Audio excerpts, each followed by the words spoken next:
찬양대회에서 찬양해 주셨던 것처럼 우리가 살아가는 이 세상은 어둡고 그리고 그 안에서 많은 장애물, 어려움을 만나는 일이기도 하지만 우리와 함께 하시는 하나님으로 인하여서 우리가 날마다 하나님과 함께 살아갈 수 있음을, 그리고 두려워하지 않을 수 있음을 믿음으로 고백하게 됩니다. 그 길을 걸어감에 있어서 우리가 만나는 어려움과 고난, 고통, 좌절까지도 오늘 권사님께서 기도해 주신 것처럼 그 모든 좌절이 우리를 더욱 명예로운 존재로 위대해지게 하는 과정과 통로임을 깨닫게 될 때에 우리가 신앙생활을 통해서 날마다 주님을 닮아가는 이 성화의 과정을 멈출 수 없음을 믿음으로 고백하게 되는 것이죠. 오늘 기도해 주실 때에 한 가지씩 참 잘 짚어주셨습니다. 권사님께서 짚어주시면서 기도하는 가운데 저도 한번 돌아보았는데요. 우리가 성화의 비밀이라는 주제로 지금 5일째 특별 새벽 기도회를 담당하고 있습니다. 이 새벽 기도회를 통하여서 우리가 지나왔던 과정을 잠깐 다시 살펴본다면 우리가 이미 죄가 어울리지 않는 하나님의 귀한 존재임을 깨닫게 되었었고요. 그 귀한 존재로서 하나님께서 우리에게 원하시는 명예로운 자리까지 예수 그리스도의 성품과 인격을 이 세상에 드러내는 존재가 되기까지 한 번에 성화가 이루어지는 것이 아니라 날마다 우리에게 주어진 분량만큼을 걸어가야만 그 길에 도달할 수 있다는 사실을 함께 살펴보고 확인하였었습니다. 그러나 그 길을 걸어갈 때 우리가 죄로는 죄를 선택하기도 하고 내가 원하지 않았던 죄와 죄의 세력의 공격으로 인하여서 우리가 좌절하고 넘어질 때가 있음을 함께 살펴보았었지요. 그럼에도 불구하고 우리가 넘어질수록 우리는 세상을 더욱더 포용할 수 있는 넓이와 깊이를 소유하는 그러한 하나님의 사람으로 이 땅을 살아갈 수 있다고 말씀드렸습니다. 그렇게 날마다 넓어지는 과정 가운데 넘어질 때마다 좌절하고 포기하고 싶을 때에 우리와 함께 하시는 하나님께서, 성령 하나님께서 우리를 가득 채우실 때에 우리는 포기하지 않고 그 길을 날마다 걸어간다 라고 하였던 것이 어제까지 우리가 함께 살펴보았던 성화의 비밀, 네 번째 비밀까지의 내용이었습니다. 오늘은 우리가 그 과정을 다 지나간 다음에 우리에게서 나타나는 성령의 열매, 그리스도의 성품과 인격이 무엇인지 조금 더 구체적으로 살펴보므로 우리가 걸어가고 있는 이 성화의 길의 끝에 무엇이 있는지를 함께 좀 살펴보려고 합니다. 사도 바울은 우리가 하나님과 함께 이 땅을 살아갈 때에 성령님과 동행하면서 성령이 나를 가득 채우는 삶을 살아간 결과가 무엇인지를 갈라디아 교회를 향한 편지에서 다음과 같이 밝힙니다. 갈라디아서 오늘 본문인 5장 22절, 23절 말씀을 함께 읽어보도록 하겠습니다. 함께 읽습니다. 오직 성령의 열매는 사랑과 희락과 화평과 오래 참음과 자비와 양선과 충성과 온유와 절제니 이 같은 것을 금지할 법이 없느니라.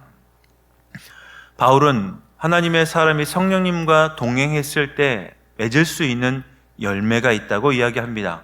성령님께서 우리에게 알려주시는 내용들, 그리고 우리가 살아가는 삶의 현장은 모두 다르겠지만 그 삶의 현장에서 하나님이 공통적으로 우리에게 요구하시는 한 존재로서, 하나님을 믿는 사람이라는 존재로서 우리를 통해 나타나야 될 열매가 있다고 말씀으로 우리에게 도전하여 주시는 것이죠. 그것이 바로 사랑, 희락, 화평, 오래 참음, 자비, 양선, 충성, 온유, 절제와 같은 열매입니다.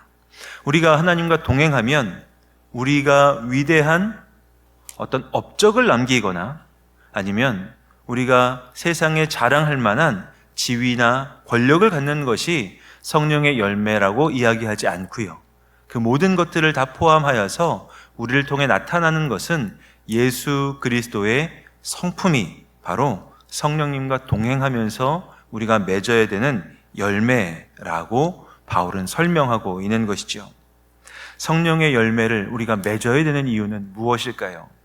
사랑, 희락, 화평, 오래 참음, 자비, 양선, 충성, 온유, 절제와 같은 성령의 열매를 우리가 맺어야 되는 이유는 이 열매를 통하여서 우리가 하나님이 우리를 창조하셨을 때에 하나님이 우리를 창조하셨던 그 창조 질서를 온전히 회복하고 하나님의 임재와 하나님의 역사를 체험하고 경험할 수 있기 때문입니다. 예를 들어서 우리가 사랑을 한번 생각해 보시면 좋겠습니다. 이 땅을 살면서 사랑받고 싶지 않은 사람은 아무도 없을 것입니다. 나와 함께하는 사람을 온전히 사랑하고 싶은 사람, 사랑하고 싶지 않은 사람도 아무도 없을 것입니다. 누구든지 내 주변에 있는 사람으로부터 온전한 사랑을 받기를 원하고 내 주변에 있는 사람들을 온전히 사랑하기를 우리는 원하지요. 그렇지만 이 땅을 살면서 나를 온전히 사랑해 주었던 사람 경험하기가 쉽지 않았다는 사실을 여러분은 기억하실 수 있을 겁니다. 그리고 내가 사랑하고 싶은 사람들이 주변에 있지만 온전히 사랑할 수 있는가? 라고 질문한다면 나 역시도 온전히 그 사람을 사랑한다고 이야기하기에는 어렵다는 사실을 다 고백하시게 될 것입니다.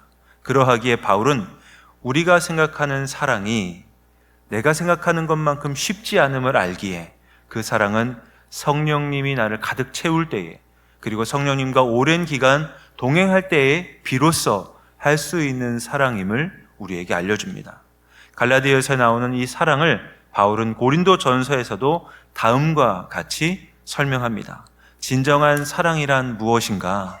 성령님과 오랜 기간 동행하면서 하나님께 앞에서 받을 수 있는 무조건적인 사랑을 경험한 사람이 할 수 있는 사랑이 무엇인지 고린도전서 13장 말씀을 통하여서 다음과 같이 사랑에 대해 설명합니다.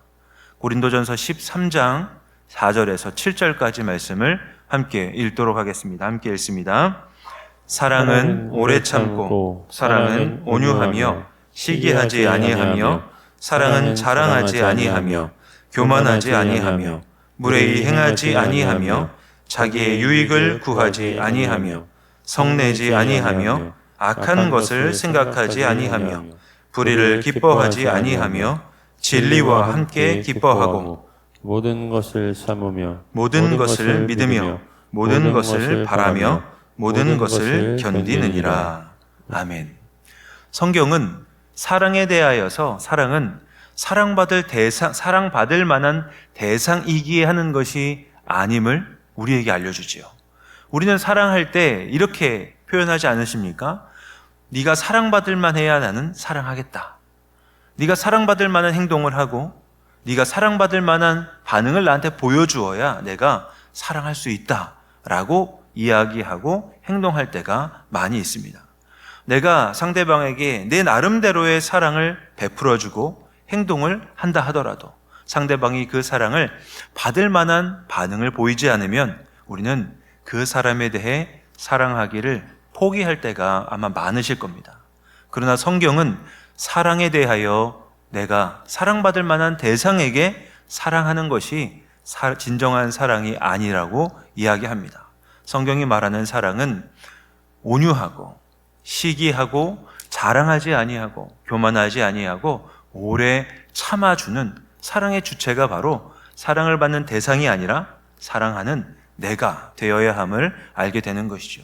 그런 측면에서 성경이 말하고 있는 성령의 열매로서의 사랑은 사랑받을 만한 대상을 향해 사랑하는 것이 아니라 하나님의 사랑을 경험한 내가 무조건적으로 내 앞에 있는 사람을 향하여서 참아주고 그 앞에서 온유하게 그 사람을 감싸줄 수 있는 사랑할 수 있는 존재로서의 사랑을 이야기합니다. 사랑이 성령의 열매인 이유가 여기 있죠. 내 앞에 있는 사람이 사랑받지 못한다 하더라도 성령의 눈으로 하나님의 눈과 마음으로 그 사람을 볼 수 있을 때에야 비로소 우리는 세상이 이야기하는 사랑이 아니라 하나님이 우리에게 주신 사랑을 비로소 할 수 있게 되는 것이기에 사랑은 성령의 열매라고 할 수 있을 것입니다. 사랑만 그러하겠습니까? 기쁨도 마찬가지죠.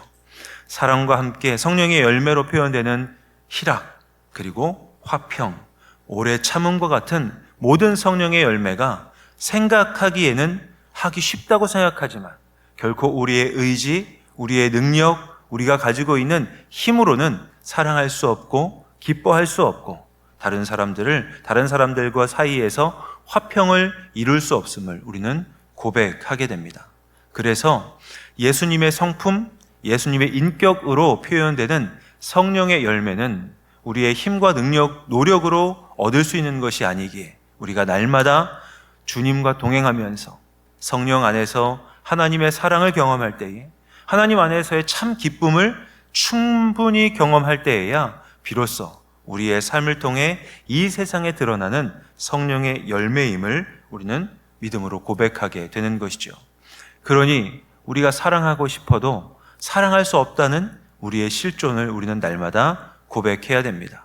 사랑하고 싶은데 사랑할 능력이 없는 우리, 기뻐하고 싶은데 조금만 상황과 조건이 바뀌어도 기뻐하지 못하는 우리를 보면서 하나님의 뜻을 행하고 싶은 마음은 우리 안에 충만하게 있음에도 불구하고 내가 육체적 한계와 내 의지의 약함을 가지고 있기 때문에 우리가 하나님의 뜻을 이 땅에 실현하지 못하는 우리를 보며 날마다 우리는 나는 죄인 중에 괴수라고 하였던 사도 바울의 고백을 우리 입술로도 고백할 수 있어야 되겠지요. 그런 우리를 보면서 사탄은 우리를 참소합니다. 우리를 공격합니다. 아무리 노력해도 되지 않는 우리를 보라고, 그리고 너는 사랑할 만한 존재가 아니고 사랑받을 만한 존재가 아니라는 이야기를 우리에게 끊임없이 하기에 우리는 어느 순간 하나님 안에서 하는 진실한 사랑을 포기해 버릴 때가 참 많지 않나 생각하게 되는 것이죠.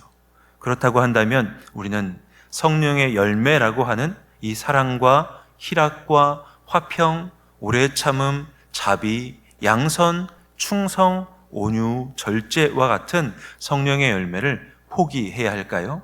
포기하면 안 된다라고 하나님께서는 우리에게 말씀하십니다.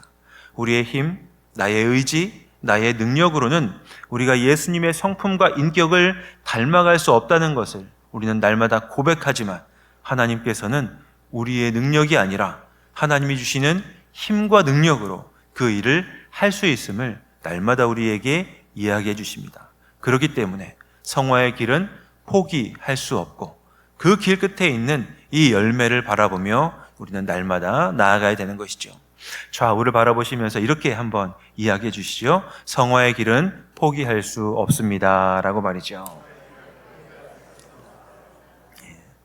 그래서 우리가 날마다 하나님 앞에 나와 머무는 말씀을 읽고 말씀을 듣는 시간들, 말씀을 묵상하는 개인 예배의 시간을 우리는 날마다 습관처럼 가지도록 노력해야 됩니다. 우리가 예배의 자리에서, 기도의 자리에서, 교회 안에서 섬기는 섬김과 봉사의 자리에서 날마다 우리와 함께 하시는 하나님의 마음, 하나님의 그 뜻을 깨닫고 경험할 때에 우리의 성품은 날마다 조금씩 옛 자아는 죽어갈 것이고 예수님을 닮아가는 새로운 자아로서 예수 그리스도의 성품과 인격을 날마다 조금씩 우리가 확보해 가고 있음을 꼭 기억하시면 좋겠습니다. 목회자로서 제가 가지고 있는 목회 철학과 목회 목표가 바로 여기에 있습니다. 함께 신앙생활하고 있는 한 분 한 분이 오랜 기간 동안 신앙생활을 하시면 예수님의 인격과 성품을 닮은 분들이 되어가는 것, 무엇보다도 여러분 앞에서 함께 설교를 나누고 신앙생활 나누고 있는 저도 예수님의 인격과 성품, 우리가 오늘 함께 나누었던 성령의 열매를 맺어가는 것이 바로 저의 목회 철학이기도 하고 목회 목표이기도 합니다. 한 분 한 분을 만날 때마다 예수님을 만났을 때에 하나님 안에서 우리가 누릴 수 있는, 경험할 수 있는 사랑과 희락과 모든 성령의 열매가 느껴지는 분들이 되어가는 것, 그것이 우리 우이동교회 성도님들의 신앙생활의 목표가 되어야 할 것입니다. 그리고 그 한 분 한 분이 예수님을 닮은 분들이 모이는 곳, 바로 교회가 이 땅에서 어디서도 경험할 수 없는 하나님의 열매들, 하나님의 성품을 경험할 수 있는 바로 하나님 나라 공동체를 이루어가는 것이죠. 우리가 아무리 입술로 이 땅에 하나님 나라를 이 땅에 세우는, 실현하는 예수 공동체라는 우리 교회의 비전을 이야기한다고 해서 우리 교회가 하나님 나라 공동체가 될 수 있겠습니까? 입술의 고백으로는, 우리 입술의 다짐만으로는 우리 교회가 이 땅에 하나님 나라를 실현하는 예수 공동체가 되기 어렵습니다. 그렇다고 한다면 우리는 우리 우이동교회가 이 땅에 하나님 나라를 실현하는 예수 공동체를 이루기 위해 어떻게 해야 될까요? 우리 한 사람 한 사람이 날마다 우리와 함께 하시는 성령님과 동행하면서 성령의 9가지 열매를 맺어 갈 때에 우리는 이 땅에 실현하는 예수 공동체인 교회를 이루어갈 수 있을 것입니다. 그러하기에 이 길을 포기하지 마시고 날마다 성령 하나님을 내 삶에 가득 채우는 여러분들 되시기를 주님의 이름으로 간절히 기원합니다. 그리고 오늘 하루 우리에게 주신 현실을 외면하지 않고 그 현실을 기꺼이 살아감으로 예수님의 성품을 조금 더, 예수님의 인격을 조금 더 소유해가는 모든 우이동교회 교우들 되시기를 주님의 이름으로 간절히 기원합니다.